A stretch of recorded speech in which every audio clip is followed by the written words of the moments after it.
The public hearing proposes amendment to a adopted specific plan, intended map that was approved by the city some time ago.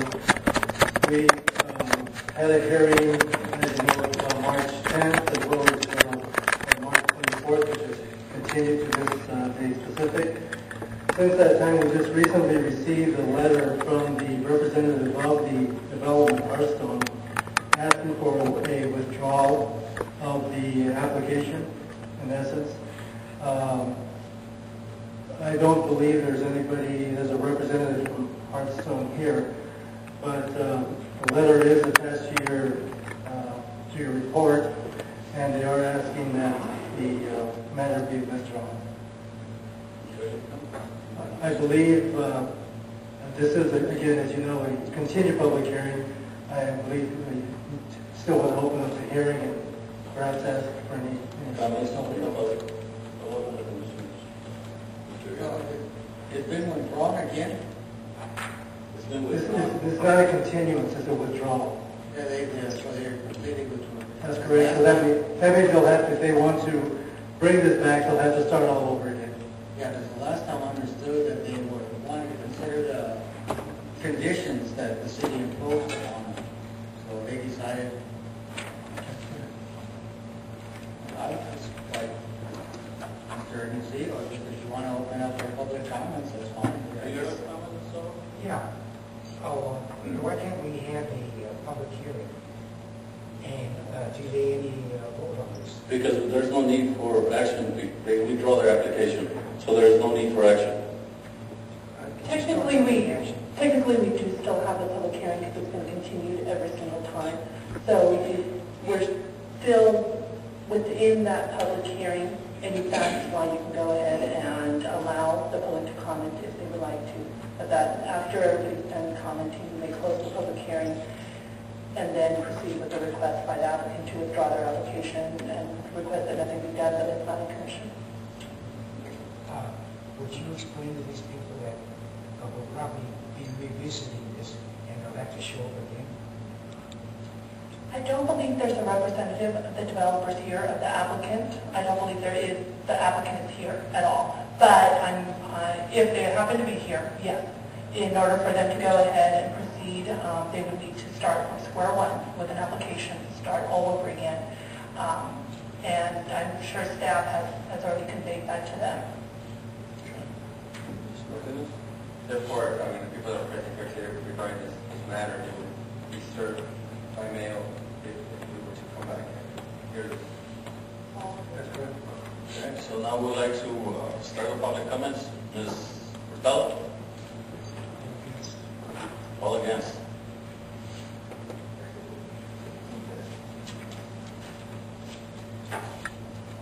Thank you, ladies and gentlemen. I have prepared a speech today in opposition of the moving forward with their plans for that amendment, and of course we're all happy to know that they've withdrawn their plan to amend. I guess for the sake of leaving one comment at least of what happened today, didn't expect that today. I thought we were probably going to continue, also have a table for later. This developer is in a really bad financial state as far as what we believe, we've heard, we've seen, we're living. And I guess what a lot of our residents are curious about is if there is any support from the Planning Commission to help us to know if what we have been fighting for all this time, will it eventually ever happen? I know that might be a big question, but the residents of this community and the residents of the city of Calexico would like continued improvements like parks. And this one park, a 2.3 acre park, is going to be a really nice thing for us. And now that we see that they're pulling out, I just have that curious question. What's going to happen from here on in if there's even an answer to that?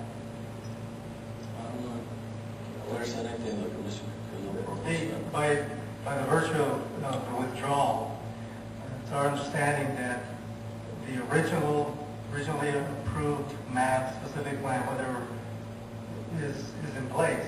That's what they were proposing to amend it.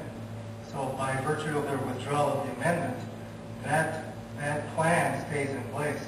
As to when that development will occur, specifically the park, I really don't know what to tell you. I don't know whether there's, I'm not familiar with the conditions of approval. If there's a trigger for that to occur after a certain amount of lots, for instance. So I really don't know what to say about that.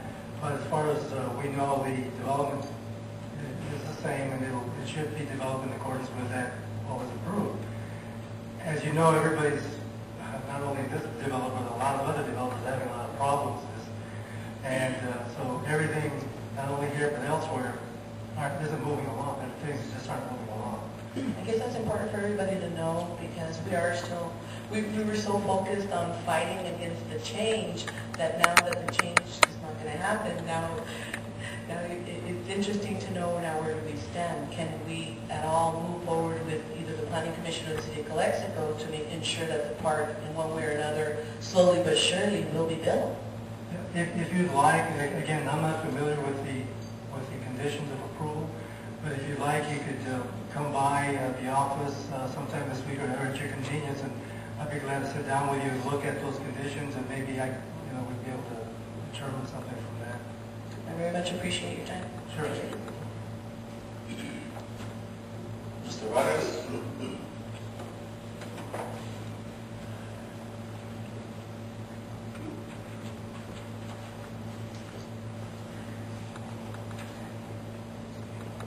Good evening, Honorable Planning Commission. Fire, nice to see you again. Okay, as we all know, it doesn't take a rocket scientist to figure out the current plan. We bought these houses with provision of having a park, and we were aware that we was going to pay a CFD. And that was the agreement. And they tried to pull out that we drowned the request to change the plan. But still, we got into this Abilene syndrome now. We want solutions. We want our park. And if nothing's going to be done, if you cannot help us having this park built under the agreement we bought these houses under, your improvement of this plan, this subdivision, well, we ought to, you guys ought to help us do away with the CFD tax. Because everybody's in a bind right now, not just the developer. We all do. Thank you. Thank you very much, sir. Mr. Van Horn?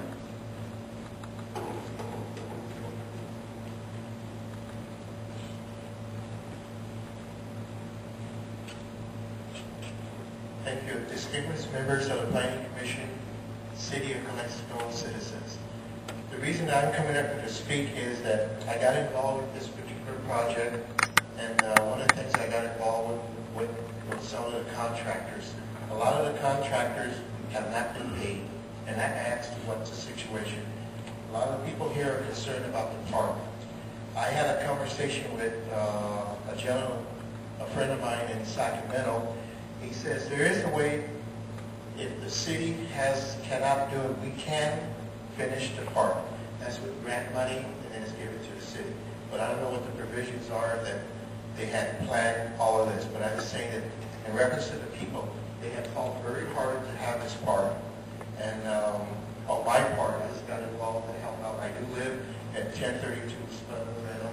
I got involved to look at solutions, not to be part of the problem, but to give those solutions.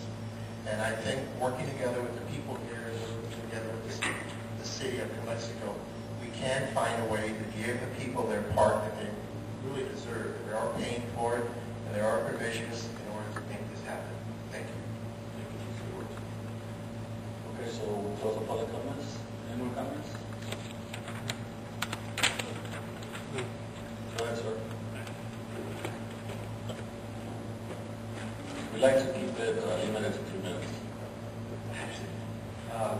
So if I understand, this is the Housing Planning Commission, I can suggest possible regulations that the Calexico Housing Department or committee can involve. I think Sky Ainsworth, the 2 Panama Centro, just a couple ideas that in future could Calexico look to hire more local firms such as